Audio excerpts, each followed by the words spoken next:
This is just so great to be back here. Remember, this is our channel, Dyslexia's Deal. We are here, Dyslexia's Deal, for 3 different ways of changing the world.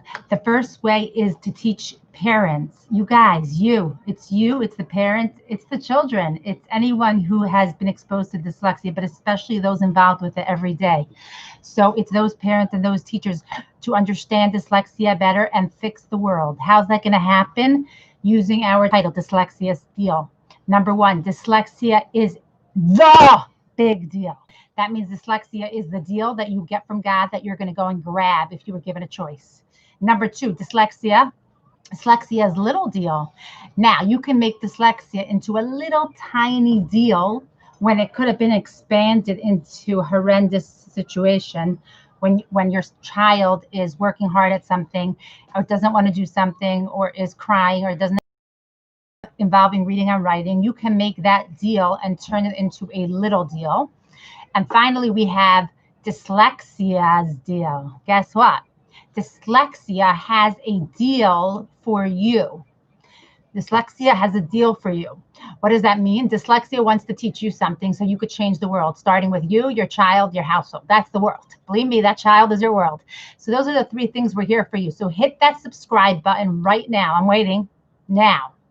If you would like to hear these videos, you need to hit subscribe so that I can continue knowing that somebody is going to be able to see them in a continuous basis, or else I will not be able to reveal these secrets that sort of could change the world. I know they could because I watched it happen with these kids. So if you want to now be able to be there for your child in a certain way, please hit subscribe right now.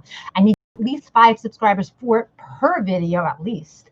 Of course, our views went up totally greatly, but that's not going to help if you're not seeing it and hearing it and doing it every day. So our first thing we're going to do is we're going to go up to B today. Last time was A. We're going to use these B words to go through those 3 ways of dyslexia and have tons of fun in the same time. So our first B word that I chose randomly because you guys did not give me words yet. I'm waiting for some words. Get ready for those words for next time. The first B word is going to be B is for belt. Ooh, I got my belt right here. Check it out. So B is for belt. Woohoo. So what you guys would like to do, what I wanted to tell you about our dyslexia kids, this is why they're such a big deal. They're the best deal possible. You'll pick them. Is because when things click for our dyslexia kids, they click so well and so perfectly that they never leave. Can you imagine? Like for a lot of people, it's like, oh, it clicks, it goes away, clicks, goes away. Who cares? You get it by osmosis anyway. Make sure to do the past video so you understand the osmosis part.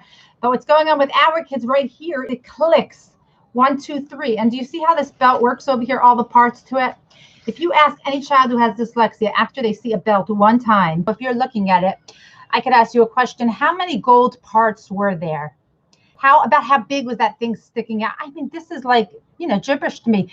Is the black thing a little bigger than the gold thing over here? So these are the kind of things that they remember, but not just do they remember them, but they hold on to them. So it's the same thing with what you're trying to teach them. When you teach them something, they hold on to it and it stays and it clicks. Click, done. It will stay. It will see, will it stay? It will be theirs and they'll own it forever. And that is our big deal. One of our big deals. Oh, there's so many of them. So that's our belt one. Now we're going to move on. B is for 1, 2, 3. This is our little deal. B is for bend. So what does bend mean? So when that kid of yours, let's just take a specific kind of temper tantrum, is walking down the steps in your house or walking up the hallway in your house or peeking into the kitchen and trying to furtively get outside. And you happen to spy him and say, excuse me, little sweetie, did you do your reading yet? And he says, no, Ma, but don't worry. He's trying not to get into a big deal, but that's not going to help because it's going to be a big deal if he doesn't read, right?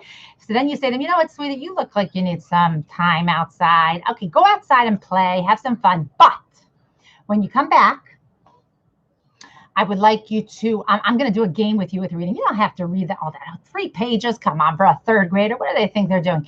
But we're going to play a game with it. Now, I'm going to give you, when I say bend, I mean, I'll tell you the truth. They're going to get more out of your games than reading those 3 pages that are too hard for them. and not on their instructional level, and not even on their dependent level.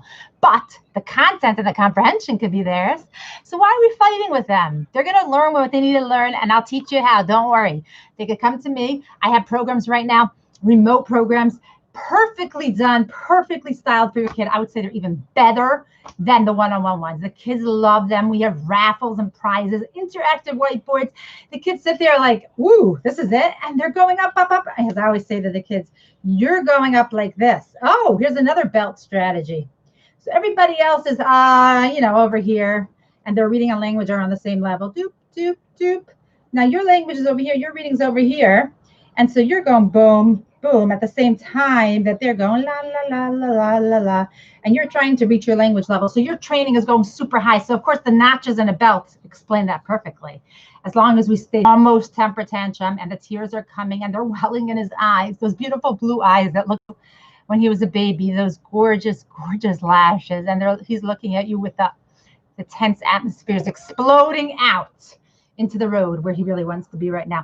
And you can quiet it, guys. You can quiet it and you can make it work. So what I was going to tell you is you suggest these 3 things when it's time. After he gets that time for himself, of course, you're going to suggest these 3 things. Number 1, you're going to say, play in with him. It goes like this. I want you, all you have to do, sweetie pie, is read with me. Just follow while I'm reading. That's all I want you to do. Keep it up. And when I get to this specific sound, you are going to do a motion for that sound whenever you hear that sound, not when you hear necessarily see the sounds that match the sound. That's what's so hard for them. But when you hear that sound, I want you to do that strategy. Now, the goal is, number 1, you have to either say it with me or follow me. And number 2, you have to look out for that sound. That's one strategy you could do. Another one, you could say to him, hi, cutie pie, I want you to read just the chapter names, but we're going to do a game with the chapter names. After we read each paragraph, you're going to change that name of the chapter. It has to rhyme to the chapter name, and it has to mean something similar to what we just read. So then we'll have so many names, and afterwards we'll read all the names together and maybe like send them to a blog or say them in different voices. Was that my other one? So that was my other one for the reading. What else can you do for reading to make it less stressful? You know what, sweetie? I don't really care if you read. I just want you to get practice. So how about this? I'll read it. And then guess what? And then you read it. And you know what we're going to do? We're going to put the words together into silly little blogs to make it more fun. Because you know what? They could get that on. They need to read that book because it's on their level comprehension-wise. And they could learn tons from it. But why make them struggle through something that they're going to get nothing out of? Could you explain that to me? So yes, subscribe right now. Go, hit. Now, if you didn't subscribe and there's 52 people listening to this, then I don't know where we're going, honestly, because this is the most sought after, beautiful situation in the world. If you could change that night for that child, because that night is going to be the beginning of a change right now, starting today. And finally, what's our last one, guys? Our last B word, dyslexia's deal. Guess what, sweetie? Dyslexia has a deal for you. That little child and all his friends and all the teachers and all the parents and everybody out there want to tell you something. They want you to bring the truth of dyslexia out to the world, okay? Dyslexia's deal. So I am going to share with you some of my most intimate, some of my most exciting strategies in Dyslexia's deal that you can actually put into, that you can actually circumpose with everything that you do. So my favorite thing, and with a lot of kids, this is just so much fun, is my beat. Everything is at the beats, and the kids love it. Hey, this has a beat too. I just realized. Do, do, do. You know how like kids with dyslexia are very into drums and stuff? So I have my metronome and my beat, but I really use my metronome, but I like this one. My kids always give me good ideas. I say to them, you make me your own beat for myself. So I have to do it at my beat. They do it at their beat, and it's fair for both of them.